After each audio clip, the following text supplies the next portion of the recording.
पन्नगे च सुरेन्द्रे च कौशिके पाद संस्पृशि निर्विशेष मनस्काय श्री वीरस्वामिने नमः। भगवती सूत्र में कहा गया है, पवयणम भन्ते पवयणम पावयणी पवयणम गोयमा अर्हा ताव नियमम पावयणी पवयणम पुण दुवाल संगे गणि पिडगे तंजहा आयारो सूयगड़ो ठाणम समवाओ बिआह पन्नति नाया धम्म कहाओ उवासग दसाओ अंतगढ़ दसाओ अनुत्तरोव वाइय दसाओ पन्हा वागलनाइम दिवाग सुयम दिठिवाओ। प्रश्न किया गया कि भन्ते प्रवचन है, प्रावचनी प्रवचन है। प्रवचन और प्रावचनी ये दो शब्द प्रयुक्त किए गए हैं। एक प्रवचन प्रकृष्ट वचन, बहुत अच्छा वचन, और एक प्रवचन करने वाला। तो प्रवचन और प्रवचन करने वाला अरहत होते हैं, तीर्थंकर होते हैं, वे नियमतः प्रावचनी होते हैं। तीर्थंकर प्रवचनकार होते हैं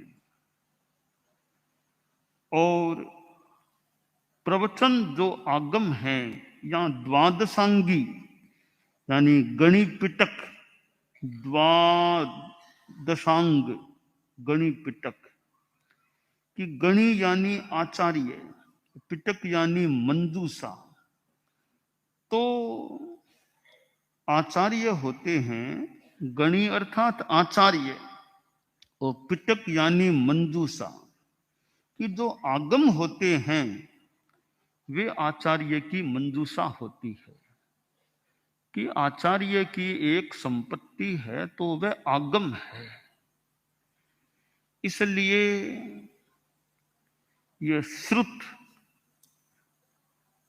आचार्य की संपदा है, तो श्रुत भी एक आचार्य की संपदा होती है। आचार भी संपदा है और यूं शरीर भी एक संपदा होती है कि आचार्य हैं तो उनका शरीर भी अनुकूल हो, सक्षम हो, इंद्रियां भी ठीक हों, तो वह एक उनकी संपदा है। और वो वचन भी होना चाहिए, वाचन भी कर सकें, ऐसी कई संपदाएं हैं। तो एक ये गणि पिटक कि आचार्य के पास ये सोना चांदी ज्वेलरी, वो मंजूषा तो मान लो उसकी तो क्या जरूरत है और होनी भी नहीं चाहिए कि स्वर्ण मंजूषा कि सोने के आभूषण हो, ऐसी मंजूषा, ऐसी पेटी। तो कि आचार्य को स्वर्ण मंजूषा की जरूरत नहीं है। स्वर्ण की विशेषताएं तो ले लेनी चाहिए, वो तो ली जा सकती है, पर स्वर्ण को रखने की जरूरत नहीं है। अभी बताया गया कि स्वर्ण में कितनी विशेषताएं, कोमलता है, चमक है, आदि आदि उपयोगिता है। वो तो ये गुण तो लिए जा सकते हैं। आचार्य श्री महाप्रज्ञ जी ने उनका जो गीत है तो गुरुदेव तुलसी के शरीर के लिए कहा, कंचन सी कोमल काया रे, कंचन सी कोमल काया, कि स्वर्ण जैसी कोमल काया, यानी वो स्वर्ण में जैसे कोमलता होती है, तो आचार्य श्री तुलसी के शरीर में भी वो कंचन का मानो गुण, कंचन धातु का गुण मान लें जो भी, वो कोमलता थी, शरीर में कोमलता थी। तो स्वर्ण मंजूषा वो आचार्य के पास न रहे, न संतों के पास रहे, तो फिर कौन सी मंजूषा, वो ज्ञान मंजूषा रहे? वो है गणि पिटक। आचार्य के पास पिटक है, मंजूषा है, वो आगम की मंजूषा चाहिए, उस आगम पास में रहे। हमारे यहाँ ठिकाने में एक अलमारी में कई ऐसे आगम और पड़े हैं, तो वो हमारी मंजूषा मान लो, कुछ भी मान लो, आगम पड़े हैं। किसी को देखना हो तो आगम निकाल के, साधु साधियां कोई गृहस्थ भी की आगम देखना है कि अलमारी है, इसमें आगम निकाल के देख लें, क्या बात है। तो वो मंजूषा, आगम मंजूषा, गणि पिटक, वो आचार्य के लिए और संतों आदि के लिए भी वो काम की चीज है। कोई पाठ देखना है, स्वाध्याय करना है कि ये काम करना कि नहीं करना, आगम में क्या बताया गया है, तो आगम को देख लो, आगम को कंसल्ट देख लो क्या लिखा है। तो भगवती सूत्र में यहां बताया गया कि प्रवचन और प्रावचनी, ये दो शब्द, प्रवचन और प्रावचनी, तो तीर्थंकर होते हैं, वे प्रावचनी होते हैं, वे प्रवचन करने वाले होते हैं। और आगम है, गणिपिटक है, वह प्रवचन है जो द्वादशांगी, 12 अंगों वाला होता है। तो आचार्य आगम के आसपास रहें, आगम आचार्य के आसपास रहें, उनकी विचारधारा में, चिंतन में आगम रहे।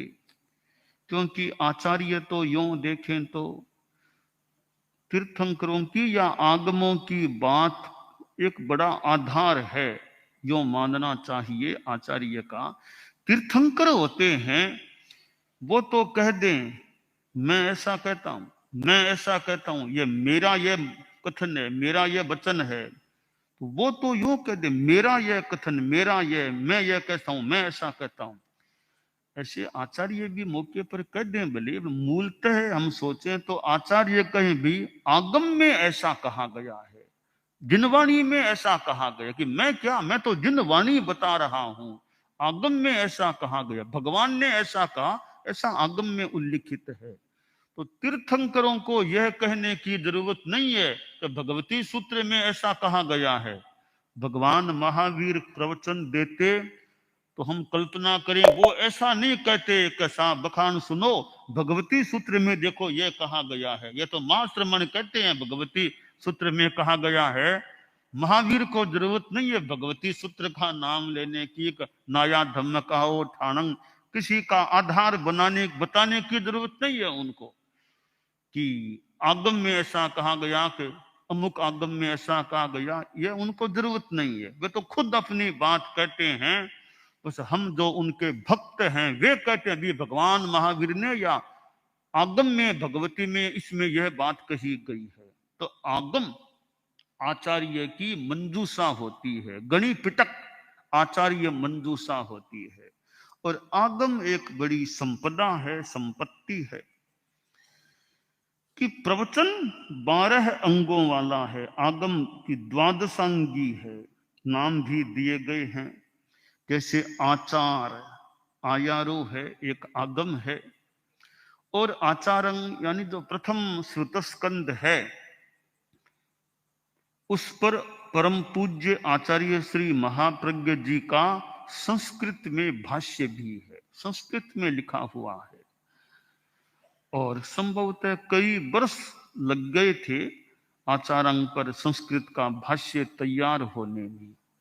तो आयारो है, अच्छा एक विशेष आगम है, जिसमें शस्त्र परिज्ञा पहला अध्ययन है। भगवान महावीर की संक्षिप्त जीवनी 9वें अध्ययन में आयारो में प्राप्त होती है। तो यूं एक बहुत बड़ा नहीं है ये आयारो पहला सूत्रस्कंद, यूं अच्छा एक कई छोटे छोटे सूत्र भी हैं। दूसरा वो प्रवचन या द्वादशांगी में आगम है सूत्रकृत सूयगड़ो, यह दूसरा अंग आगम है वो सूय गड़ो है। और भगवान महावीर की स्तुति भी, महावीरत्व भी हमें सूयगढ़ों में प्राप्त होती है। तीसरा स्थान ठाणम, ठाणम आगम है तीसरा। उसमें 1 2 3 4 10 तक की संख्या के आधार पर एक पहले में एक बात, यह एक बात, एक एक एक एक बातें, दूसरे में 2 2 2 2 बातें, तीसरे में 3 3 3 बात, यूं 10 तक ये स्थान चलते हैं। ठाणम में 10 यूं प्रकरण कह दो, चैप्टर कह दो, स्थान जो भी, ये ठाणम आगम है।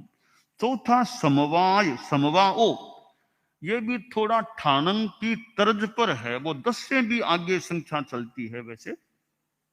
पांचवा है व्याख्या प्रज्ञप्ति, ये जो मैं अभी इन दिनों में बांट रहा हूं, व्याख्या प्रज्ञप्ति, जिसको हम चालू भाषा में भगवती कहा करते हैं, भगवई विआह पन्नति, हम शॉर्ट में भगवती सूत्र कह देते हैं।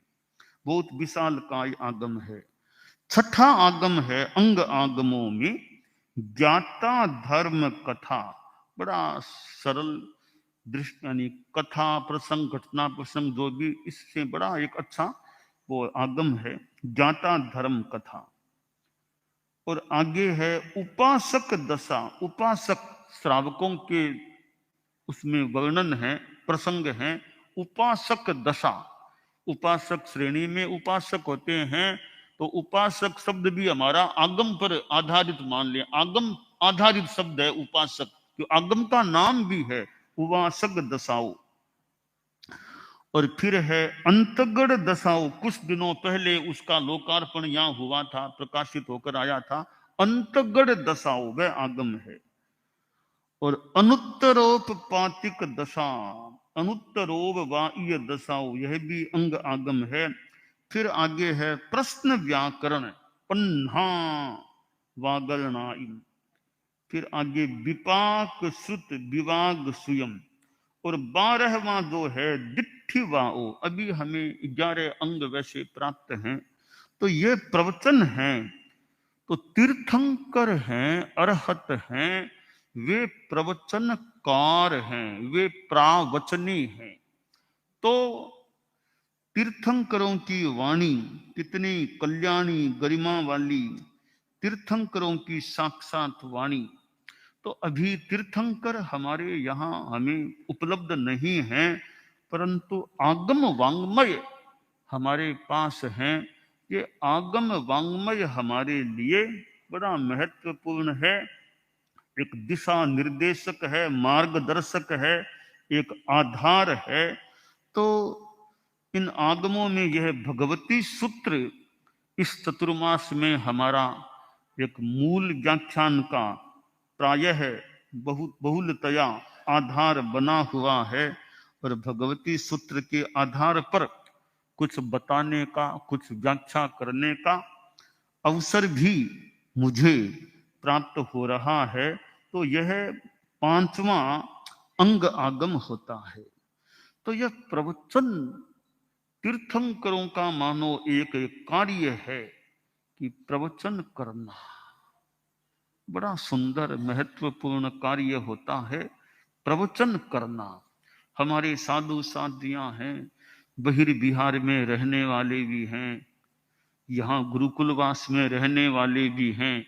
गुरुकुलवास में तो फिर भी इतना सबका काम न पड़े, बहुत से संतों साधियों का तो बरस में ज्यादा कोई काम भी नहीं पड़ता होगा विशेष व्याख्यान देने का। बहिर्बिहार में तो अग्रणी है, और भी हैं, व्याख्यान देने का काम पड़ता रह सकता है। तो व्याख्यान दे देना। अब मुंबई में भी मान लो जगह जगह कई बार सिंगाड़े विचरते, जहां रहें, मुंबई क्या और जगह क्या, एक बार का व्याख्यान अपना हो जाए, 24 घंटों में 8 प्रहर में कम से कम यथासंभवतया एक बार व्याख्यान प्रवचन हो जाए तो बढ़िया है। कि भी प्रवास हो रहा है, ठीक है, चिकित्सा भी चलती है और भी काम साथ में संभव हो सके तो एक व्याख्यान भी दिन रात में एक बार आधा घंटा, पौन घंटा, घंटा, जितनी अनुकूलता हो, एक व्याख्यान का उपक्रम भी चलता रहे। और फिर आगम आदि काम में लें तो और भी बढ़िया बात है। तो यह व्याख्यान है वो एक अच्छा कार्य है। तो न्यारा में भी जहाँ प्रवास हो, अनुकूलता हो समय आदि की, तो दिन में या रात में कम से कम एक बार व्याख्यान हो जाए तो थोड़ा लोगों को भी लाभ मिले, खुद के भी कुछ स्वाध्याय भी हो जाए, और व्याख्यान से फिर लोगों का भी थोड़ा आवागमन भी हो सकता है। बिना लोग आए गए कुछ मिला नहीं, तो अच्छी तरह आधा घंटा घंटा कुछ सुना दें, उनको बताएं, तो उनको भी अच्छा शुभ योग में रहने का, कुछ जानकारी मिलने का, और कुछ जीवन में धर्म की दिशा में आगे बढ़ने की प्रेरणा भी लोगों को प्राप्त हो सकती है। तो तीर्थंकर प्रवचन करते थे, तो हम चारित्रात्माएं भी दिन की जो जिम्मेवारी हो उसके अनुसार थोड़ा व्याख्यान प्रवचन करने का प्रयास रखें। और यह प्रवचन है, वाणी है, उसके द्वारा जो ज्ञान मिलता है वो महत्वपूर्ण है। ऐसे भी हमारे चारित्रात्माएं कुछ अध्ययन करते रहें, स्वाध्याय करते रहें, तो एक ज्ञान का विकास हो सकता है। और ज्ञान तो कितना अपार अनंत ज्ञान है, हमारे में अज्ञान भी कितना है। कोई देवी थी, मंदिर में लोग गए और वो किसी के मुंह से वो देवी बोलती थी, तो वो लोग प्रश्न पूछते, वो जिसके आदमी के मुंह से वो कहते थे देवी बोलती, वो उत्तर दे देती। तो एक बार वो उस आदमी में वो देवी का वो हुआ, तो एक व्यक्ति ने पूछा कि जगदम्बे यह बताओ, हमारे गांव में सबसे बड़ा ज्ञानी आदमी कौन है? हमारे गांव में सबसे ज्यादा ज्ञानी आदमी कौन है? तो देवी ने एक विद्वान का नाम ले लिया कि वो विद्वान सबसे बड़ा ज्ञानी है। वो गांव में अच्छा जानकार तो था ही, अब देवी ने भी कह दिया, वो सर्टिफिकेट साथ मानो देवी ने दे दिया, रिकॉग्नाइज करते हैं वैसे कर दिया कि वो ज्ञानी आदमी है। तो लोग दौड़े कि उस आदमी को बधाई देंगे कि देवी ने भी कह दिया है कि वो आदमी इस गांव में सबसे बड़ा ज्ञानी है। तो कई लोग दौड़े दौड़े उसके घर गए कि महाशय आपको बधाई बधाई। बोलो किस बात? तो आज जगदम्बा देवी ने कहा है इस गांव में सबसे ज्यादा ज्ञानी तो आप हो। तो वो आदमी बोला, भाई मेरे में तो अभी अज्ञान भी है, मैं तो ठीक है अध्ययन करता हूं, मेरे में तो अभी कितना अज्ञान भी भरा पड़ा है, कितना कमी है ज्ञान की, अज्ञान भी है मेरे भीतर। तो ये देवी ने तो कहा कि सबसे बड़े ज्ञानी आप हो इस गांव की, मेरे में तो मुझे अज्ञान भी दिखाई दे रहा है। तो लोग उनका भी वापिस पूछे, माता को भी नाम जो यही यही आदमी को और किसी का नाम बताया है, उस नाम का और कोई आदमी है क्या गांव में? एक नाम के अनेक आदमी हो सकते हैं गांव में, तो वो यही आदमी है, दूसरा है। तो नाम के साथ जाति आदि पूरी पूछ के आए। तो फिर लोग दौड़े, वो आदमी तब तक बोल रहा था, यूं प्रश्नों के उत्तर दे रहा था। तो जगदम्बे बताओ, वो आपने कहा कि वो आदमी सबसे बड़ा ज्ञानी है, तो हमारे गांव में इस नाम के और भी कोई आदमी होंगे, तो नाम के साथ जाति और सब बताओ, एड्रेस बताओ। तो फिर देवी ने कहा वो ही सारी बातें कि वो ही आदमी है जिसके पास आप जाकर आए हो। तो कहा उन्होंने तो कहा है कि मेरे में तो अज्ञान भी है, मुझे तो अज्ञान भी दिख रहा है। तब देवी बोली ठीक है, उस आदमी ने जो कहा वो ठीक है, पर मैं यह बताना चाहती हूँ साथ में कि जो अपने अज्ञान को पहचान ले वो सबसे बड़ा ज्ञानी होता है। अज्ञान को पहचान ले वो भी, तो उसमें ज्ञान तो है ही, साथ में उसने अपने अज्ञान को भी पहचान लिया, इसलिए वो सबसे बड़ा ज्ञानी आदमी है। तो हमें प्रवचन से भी ज्ञान मिल सकता है। और ये आगम है, ये तो ज्ञान के बहुत उच्च स्तरीय आकर ग्रंथ, महान ग्रंथ हैं। ये तो बहुत ऊंचे स्तर के ग्रंथ हैं, ये सामान्य किताबें नहीं है। किताबें भी अच्छी हो सकती है, किताबों से भी ज्ञान मिल सकता है, ये तो बहुत ऊंचे स्तर के ग्रंथ हैं, आगम हैं। एक आदमी को, विद्वान आदमी के संस्थान में यूं आगम भेंट में दिए गए, आगमों का सेट भेंट में दिया गया। तो वो फिर भाषण में आदमी बोला कि ये इतने आगम ये हमें दिए गए हैं, हम भाषा को पूरा समझे न समझे पता नहीं, पर इतने बढ़िया ये स्तर के संपादित आगम हैं, हम इनका ज्ञान तो कितना ले पाएंगे, पर इनकी पूजा करेंगे, हम इनकी पूजा जरूर करेंगे। इतने ज्ञान वाले आगम हैं, हम आगमों की बातों को तो कितना पकड़ पाए न पकड़ पाए, पर इनकी पूजा करेंगे हम, तो इतने अच्छे आगम हमें भेंट में दिए गए हैं। तो खैर पूजा की एक अलग चीज है, मूल जो ये ज्ञान है, तो ये भगवती सूत्र में कहा गया कि ये प्रवचन है वो 12 अंगों वाला गणिपिटक होता है, और ये अंग आगम और भी हमारे कुल 32 आगम हैं। तो हम अपने अज्ञान को भी जानने की चेष्टा यथासंभवतया करें कि मेरे में ज्ञान है। तीर्थंकरों की तुलना में तो मेरे में कितना बड़ा अज्ञान भी है। कहाँ तीर्थंकर प्रभु परम पूजनीय भगवान महावीर जैसे, और वर्तमान में जो मान्यता सीमंदर स्वामी जैसे तीर्थंकर तो अनंत ज्ञान संपन्न है। तो सीमंदर स्वामी, युगमंदर स्वामी, बाहु आदि आदि तीर्थंकर जो वर्तमान में भी विराजमान है, और भगवान महावीर निर्वाण को प्राप्त हो चुके हैं। तो तीर्थंकरों के पास जो ज्ञान होता है, उस ज्ञान की तुलना में तो आदमी का सामान्य हम जैसे लोगों का ज्ञान कितना अल्प भी हो सकता है, पर वो थोड़ा ज्ञान भी कल्याण की दिशा में आगे बढ़ा सकने वाला हो सकता है।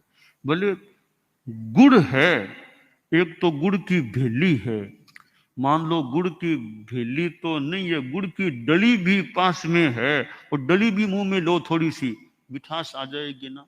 भेली हो तो ठीक है, उतना थोड़ी गुड़ की डली भी पास में है, वो भी मुंह में ले लो तो उसकी भी मिठास प्राप्त हो जाएगी।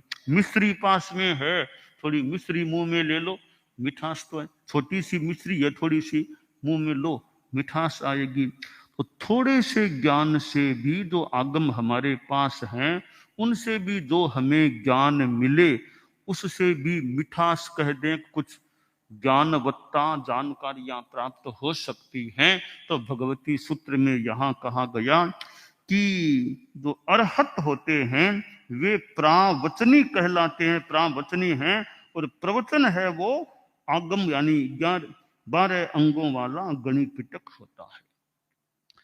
दानान सिद्धम अभय पयाणम सच्चे सुया अणवज्जं वयन्ति तवे सुया उत्तम भचेरम लोगुत्तमे समणेणाय पुत्ते।